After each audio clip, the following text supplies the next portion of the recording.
Today we're going to be chatting about Somewhere Beyond the Sea by TJ Klune. This is the second book in the Cerulean series, the first book being the one that I just reviewed, The House in the Cerulean Sea. This book is fantasy, and in this video I'm going to be sharing with you my overall thoughts and then reacting to some of the reviews in Goodreads. Just a little reminder that there will be spoilers in this video, so if you haven't read Somewhere Beyond the Sea yet and it's on your list to read, I'd recommend leaving this video and then coming back once you've had a chance to read the book. Let's start with a few things I loved about this book. This book captured my attention from the jump with the prologue. It goes back to the point in time where Arthur comes back to the island. He goes back to the house where he has some horrific memories from childhood, and he also gets reacquainted with Zoe, who is the island sprite. I love it when a story is revealed through multiple perspectives, so this change in perspective hooked me right away. I also wanted to know more about Arthur's character, and I thought this was going to be a prequel in a sense, because the prologue takes place long before the events of The House in the Cerulean Sea. The prologue almost acted like a standalone short story though, because right after that was done, we jumped forward in time and picked up with the timeline just after The House in the Cerulean Sea. So I didn't get the prequel that I really wanted, but the prologue was just, I loved it so much. I also loved the way this book ended. I thought the epilogue was fantastic. It was a very satisfying ending for me, and I just love that it wrapped things up very nicely and had a very hopeful message. So the bookends of this book were great. I loved the prologue and the epilogue. The other thing I really loved about this book was that I didn't really know where the plot was going. In the first book in the series, I kind of knew where everything was going. I knew what would happen. Even though I didn't know the specific details, I knew the overall sketches of where the book was going. However, with Somewhere Beyond the Sea, I didn't really know where the plot was going, and I love that about a book. So I read this book with a lot of curiosity, a lot of anticipation, and I wanted to see what would happen next. I also love that there was more magic in this book. I loved getting to know the children a bit more, and also Zoe a lot more. I loved that Doreen made a reappearance in this book. I was intrigued by the character of Doreen in The House in the Cerulean Sea. I knew there was something about this character. I was waiting for her story arc to be revealed in the first book, or at least have a little bit of a nugget as to who she is, but that didn't happen, and she was a fairly minor character, so I kind of forgot about her. So it was very satisfying for me when she made an appearance in Somewhere Beyond the Sea. I loved getting to know a little bit more about her, and that wrapped up a nice loose thread for me from the first book. There were a few things I didn't love about this book, the first thing being the pacing. I found this book a little slow, and even though it had a similar vibe, a very cozy and comfortable vibe, it was a very easy read. There wasn't anything overly complicated about it. I enjoyed reading this book at a steady pace, but I found myself a little bit bored because the events moved so slowly. I think one of the things that would have made it more interesting for me is if I learned more about the children beyond what I already knew about them, but a lot of things seemed repeated in terms of their personalities, and of course their personalities are going to be similar because this book picks up right where the first book left off, but I would have liked a little more character development with the children, getting to know them a little bit more beyond the things that we already learned about them. There was a little bit of new information, but I felt like a lot of it were things that I already knew from the first book. So even though it was cozy and I still really enjoyed reading about the children, I felt like it was a little bit repetitive. I think this all boils down to personal preference. I like my stories to move along at a pretty steady pace, and I didn't really feel like that started to happen until about 2/3 of the way through the book. I think chapter 12 was when I started getting very interested in the plot. Before that, it was just a little bit too repetitive for me, and the pacing was a bit too slow. But after that point, around chapter 12 or so, with 1/3 of the book remaining, that was probably my favorite part of the book, the last third, plus of course the prologue. Overall, I'd say my rating for the two books in the Cerulean series is about the same. I liked different things about each book, but I didn't really really prefer one over the other. So I think my overall star review for Somewhere Beyond the Sea would be the same as The House in the Cerulean Sea, which is 4 stars. Now let's jump into Goodreads and take a look at some of the reviews. I really love the cover for this book as well. A lot of beautiful details. This book got a 4.17 as the average star rating, and this book is categorized as fantasy, LGBT, romance, queer, magic, magical realism, and cozy. And it's categorized as adult. I thought it was more of a YA book, but I guess there are some pretty adult themes, although the romance in this book was also handled very subtly, so I think it could be categorized as YA as well. Here is the distribution of the star reviews, and once again, I'm going to filter the newest reviews first in English. And I wanted to mention that I'm recording this video on May 20th at about 4 p.m. And let's begin once again with the 5-star reviews. Here's a review by Lucy. OMG, I absolutely love this book. It was everything I needed it to be and more. It was so heartwarming and with the most glorious cast of characters. I especially adored the children. It made me smile so much and brought a tear to my eye. Gorgeous. This is a really nice review to start with. I do agree that the book was very heartwarming and I loved pretty much all of the characters. Aside from the antagonists, I enjoyed pretty much all of the characters. There was a new child in this one, David, who is a Yeti. It took me a little while to warm up to him because his character was described kind of like an angsty teenager at the beginning. I didn't really mind that, but it was just so different from how quirky and humorous the other children are. Once I got to know him better, I really started appreciating his character a lot more. And in the end, I really enjoyed the David character as well. There were parts of this book that I found really touching and made me tear up, but again, this happened more towards the last third of the book. Let's check out the next review, and this is a very short one by Courtney. I will love and read any/everything that TJ Klune writes. It is clear that Courtney loves TJ Klune's books. I think for me, I am good after reading this book. I don't feel that drawn to his other books. I don't actually know any of them, but I don't feel that drawn to looking them up. But if he puts out another book in the Cerulean series, I'd probably read that. Let's read one more review in the 5-star category. This one's from Reti. Did we really need this continuation? Honestly, not really. The story itself didn't add much new, but that's not really the point with TJ Klune's books, is it? What keeps me coming back is how lovable and comforting his characters are. TJ Klune knows how to create warmth, humor, and that cozy, everything will be okay kind of feeling. This isn't a book you read for the plot. It's one you read to spend more time with familiar, endearing people. I would definitely agree with this. I feel like TJ Klune's characters are written quite well, especially the children. These characters were very endearing, very sweet, humorous, heartwarming, all of those words that give you a very comforting feeling. And I found that in the first 2/3 of the book, that's what kept me reading. It wasn't so much that I was all that interested in the plot, although I was very curious as to what would happen. I would say that this is a really good point in this review, that I really just enjoyed spending more time with this familiar cast of characters. I think I am quite into plot-driven books though, so I really started loving this book when the plot picked up. Now let's take a look at the 4-star reviews. Here's a review by Michelle. Such an amazing continuation of a great story. Linus no longer works for the department in charge of magical youth and has found happiness on Marcius Island with Arthur and their adopted children. There has been a shakeup at the department, Linus and Arthur shining a light on the discrimination that magical youth have been suffering. Not everyone is happy with the shakeup, which puts their life under a microscope. Can the happy life they cultivated survive the lens they face, or will they lose everything they already fought for? An amazing fantasy read with lots of strong themes, but shows that love will fight and survive. Great read. This review contains a really good synopsis, which doesn't reveal any spoilers, and I would agree with the overall take in this review. Next, we'll read a 4-star review from Haley. Very good, nice and cozy, just like the first one.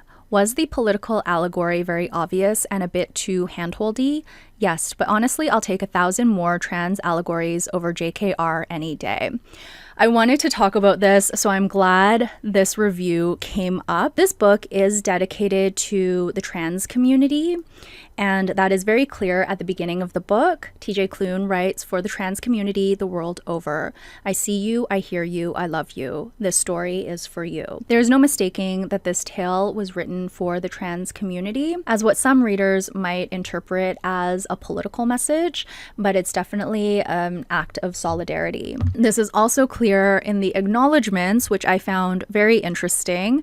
The acknowledgements specifically call out JKR, which is J.K. Rowling. She is someone who has come out with some very strong and hurtful messaging against the trans community. It's actually quite disheartening to read some of her commentary because I do love the Harry Potter series, and I just don't feel like I can support someone who is as bigoted as she is. So I definitely understand why TJ Klune wrote what he did in the acknowledgements. I've just never seen this before, where an author mentions another author in the acknowledgements, but not in a complimentary way. He wants to be the anti-JK Rowling, so he wants to stand for everything that she does not. I always read the acknowledgements because I find that there's often something in there that will give what I just read a bit more context, and these acknowledgements definitely made my jaw drop. But like I said, I understand why TJ Klune felt the need to do this. The next 4-star review is pretty short, so let's read this one as well. This one's by Katie. "I just love this sweet family. The audiobook made me laugh out loud at parts, but the lessons are heart-wrenching. It's sad that although it's a work of fantasy and fiction, it can be applied to many of our own ugly parts of the world today. It should make everyone think." I do agree with this. There are a lot of heavy themes in this book, especially if you keep in mind that this book was dedicated to the trans community. Even though the book is cozy and heartwarming, when you start connecting some of the events in this book to real-world events, it did cause me to pause and think and reflect on what is going on in the world. And I think this was TJ Klune's intention when he included the dedication at the beginning of the book and also the acknowledgements at the end. I think he wants to bring attention to trans rights, and even though I usually read books for escapism, I am totally okay with that. I like being able to pause and think about the real world, just reflect on it. And even though it often feels hopeless, and that's why we escape into books, I feel like the more people who think about these issues and who talk about these issues, the greater the likelihood that things can change in the future. I feel like we've talked about so much and we've only done the 5 and 4-star reviews. Usually we get into the meat of things starting at 3 stars and lower, so I'm really curious as to what other topics will come up. So let's jump into the 3 stars, and this is a review by Brittany. "As magical and whimsical as the first, and just as heavy-handed with its themes and messages. It dragged on a bit too long. Major props to the audiobook narrator for giving each character such a distinct voice." So this is the second shout out in this very small sampling of reviews that I've read to the audiobook narrators. Maybe I will give the audiobook a listen one day. So I do agree that this book is quite heavy-handed with the themes and messages. I noticed in the first book, but it didn't really bother me. But because I had done that review, when I came into the sequel, I really noticed it. It still didn't bother me that much, though. I get that TJ Klune had something he wanted to say, and he wanted to make it very clear, so I was fine with it. I did notice it more in this book, though. I also wanted to mention that I didn't notice Linus's internalized fat phobia as much in this book. I think there was only one part in the book where it came up. I was so glad to see that because that bothered me a little bit about the first book in the series. Maybe this is because Linus has found people who love him for who he is, that the internalized fat phobia has quieted for him, but I was really happy to see that not make a reappearance in this book. Let's read another 3-star review. This one's by Kathy. "Maybe there's a thing such as too feel good." I can agree with this. There are things that are too feel good, especially if you're not in the mood for it. For me, this book wasn't too feel good. I thought it was kind of like just the right amount of feel good, but of course that is different for everyone. So for Kathy, it was too feel good, and I can understand that. I can see why Kathy would have said that about this book. Let's read one more 3-star, even though this is a long one. The other 2 are quite short. And this is by Fanderay. This book has a message in mind, and that message is writ large on every page. We must accept, even love one another regardless of our differences. I wholeheartedly agree with this, but the constant soapboxing and the very, very woke dialogue detract from the story. Also, I do not think that using the literal Antichrist as a parallel to real oppressed minorities is a good choice. The characters have very valid reasons to fear a person who can obliterate the sun with a single thought, whereas no minority in our world gets even close to the same level of even perceived threat. It is difficult not to feel that the bad guys have sort of a point, even though they are going about things in a horrid way.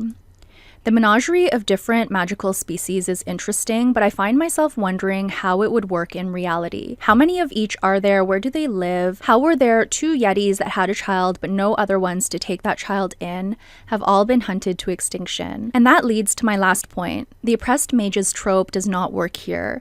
It is very clear that the mages have the ability to resist and not be oppressed.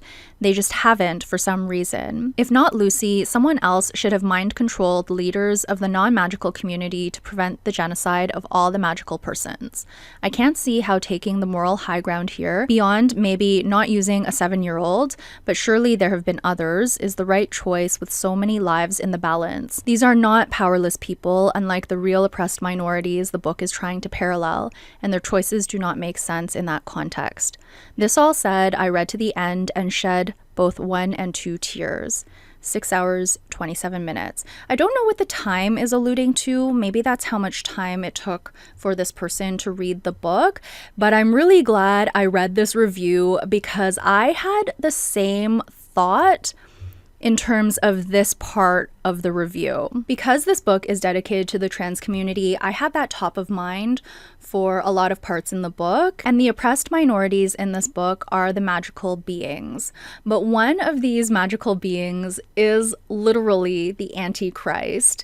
He is a 7-year-old boy named Lucy, and he is very sweet and funny and endearing. And part of his struggle in this book is whether to essentially give in to the evil that's within him. He struggles with this a lot in the book, and that made me feel kind of strange. So I'm glad this person also had that thought. I also had some of these thoughts when reading the book, but my thoughts didn't come up in a critical way. I was just really curious to learn more about these magical beings. I wanted to know more about them, their backstories. I remember specifically wondering how many phoenixes there are in the world. When I read fantasy, especially, the world building part is something that I really get curious about. I really want to know more about the world, the magic, that sort of thing. So I would have liked to know more about this as well. But the fact that it wasn't there was fine for me. I didn't really need it to be there, but I'd be curious to know more. And to touch on the last paragraph, there were a lot of philosophical questions that were brought up in this book. It seems like the author has a deep interest in philosophy because philosophy has been quite central in the discussions among characters in both the books. So there are a lot of questions that come up in this book. Why does this character do this? Why does that character decide that? And I think that's all part of what TJ Klune wanted to do when writing this book, is to make the reader think about these questions and to maybe discuss some of these questions with the people in their lives. So I really love the philosophical bits. They are sometimes a bit too much, even for me, but I find philosophical questions very fascinating. So this is a great review. It brought up a lot of points that we hadn't talked about yet. And now let's move on to the 2-star reviews. Here's one by Jen. If you enjoyed the first book, do not read this. Repetitive storyline. At least David was adorable. We already talked about David and how it took me a little while to warm up to him as a new character, but in the end, I really enjoyed the addition of someone else to this found family. The storyline was repetitive, but it also wasn't. It was different enough for me, but there were a lot of repeated bits in this book in terms of character character descriptions, and similar things do happen in this book when compared to the first book. Here's the next 2-star review by Mora. For full disclosure, I read this for book club. It was not my choice to read, but I run a democratic book club where everyone gets a vote. Fantasy is not my jam. Preachy fantasy is particularly not my jam, but if it is your jam, you will enjoy it. This review is fair. If you don't like fantasy, you're probably not going to like this book. Let's read one more 2-star review because I feel like that last one was really, really short. This one's by Jenny. Unpopular opinion time because this book was clearly very loved by many people. I loved The House in the Cerulean Sea. I loved the found family themes. I loved the characters. I loved seeing Linus realize how much more his life could be. I loved seeing the love develop between him and Arthur. Everything about that book was amazing, and there is nothing bad that I could possibly say about it. It was pure, filled with love, and perfect for readers like me who love to read for the pure escapism that new worlds can provide. That being said, Somewhere Beyond the Sea missed the mark. As soon as Arthur had his big meeting with the big bad government, it was clear that this book had an agenda beyond just being a beautiful story we could escape into. Klune's agenda takes over the entirety of the book and often feels like we're being lectured at. It was honestly a little confusing to me because people who read and loved the first book don't seem like the people who need to be lectured on his agenda. So it's an odd choice to make this book the medium for that. I recall shedding a lot of happy tears with the first book, but not a single tear was shed for this one. I truly wish this wasn't the case. Chauncey and Theodore have special places in my heart, but all of the things I loved from the first book seem to be missing from this book. The characters were all there, but they just didn't have the impact on me as they did in the first book. The Deus Ex Machina in the final chapter was a little too convenient for the book too. For me, this was a disappointing follow-up to The House in the Cerulean Sea. I'm sad to be saying that. I think this review is fair, although I had a different experience with this book. I found that this book was very, very similar to the first book, and it made me feel very similarly to the first book as well. I feel like the first book had a lot of this very obvious messaging, and it was repeated in the second book. The second book was a little bit different because there was the dedication at the beginning of the book, but without the dedication, I would have thought that this book was almost an exact repeat in terms of the messaging as the first book. The part in this review about all of the characters being there but just not having a similar impact as the first book, I think that's because of the repetition that I talked about at the beginning of this video. There wasn't that much that was new to discover about these characters. Everything was very similar to the first book. I think what the reviewer is referring to in terms of the Deus Ex Machina at the end of the book is Zoe using her powers to help create the world that she wants and the world that these magical beings need. I am totally okay with that because this is fantasy and these are magical beings. So there is going to be something otherworldly, and it does wrap up really nicely, but there is a reveal at the end about Zoe that I thought was very satisfying. I personally didn't have a problem with this, and I really loved how the story wrapped up. So I guess for a lot of these reviews, it boils down to expectations and personal preference. All right, let's do a few more reviews. Let's move now to the 1-star reviews. Let's see if there's anything else that comes to mind when I read these reviews. Here's a 1-star review from Tina. I am so disappointed. The first book was so good and just plain adorable. This one, not so much. That is so interesting that so many people who read the first book did not like the second book. I felt like they were just so similar. I'm thinking it must be the repetition because I'm not sure what else would be different between the first book and the second book. If anything, I thought the second book might be a little bit more well written, and once again, I love the way TJ Klune describes the environment, the scenery. Okay, let's read another 1-star review. Here's one from Sydney.